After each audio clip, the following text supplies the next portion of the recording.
Ever wondered why Canada, a country with vast resources and human capital, isn't unlocking its full economic potential?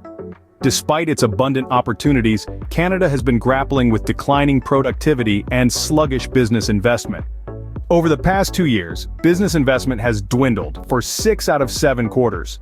Moreover, labor productivity has seen a decrease for 6 consecutive quarters.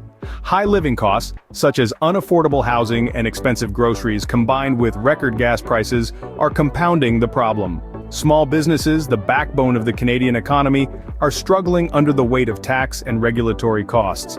These factors have led to growing concerns about the country's long-term economic growth. With these concerns in mind, it's clear that Canada's economic potential is not being fully realized. Let's delve deeper into what's causing this economic stagnation. The first place to look is the day-to-day living costs for Canadians. Housing, a basic necessity, is becoming increasingly unaffordable. Groceries, another essential, are also becoming more expensive. Add to that record gas prices and what we see is a cost of living crisis. Small businesses, often described as the backbone of the Canadian economy, are also struggling. This is a clear indicator of economic stress. Over the last 7 quarters, business investment has declined in 6. Labor productivity, a key driver of economic growth, has decreased for 6 consecutive quarters. Now consider this. 2/3 of Canadian small businesses identify tax and regulatory costs as their top cost constraints. These are not minor issues, they are substantial hurdles that are limiting the potential of these businesses. These constraints are significantly hindering Canadian businesses' ability to invest and expand. So, what can be done to reverse this trend and spur economic growth?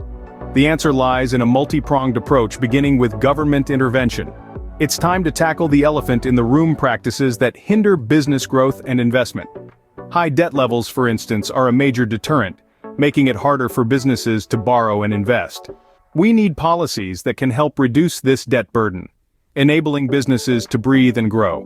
Next up, we have the rising property taxes. These are a bane for both homeowners and businesses alike, making it increasingly unaffordable to own and operate commercial spaces. A review and potential revision of property tax policies could go a long way in easing this pressure. Then, we have payroll costs. With wages on the rise, businesses, especially small ones, are finding it difficult to expand their workforce. A possible solution could be a reevaluation of payroll taxes and worker benefits. Last but not least, sales tax policies. While they serve a purpose, at times they can be a hindrance to business growth. Simplifying these policies and making them more business-friendly could be key to stimulating investment. And how do we bring all this to life, you may ask? Well, the course of action is clear: lower taxes, reasonable regulations, and efficient spending practices. By focusing on these areas, the government can help businesses flourish and contribute to prosperity for Canadians, thus allowing Canada to unlock its full economic potential.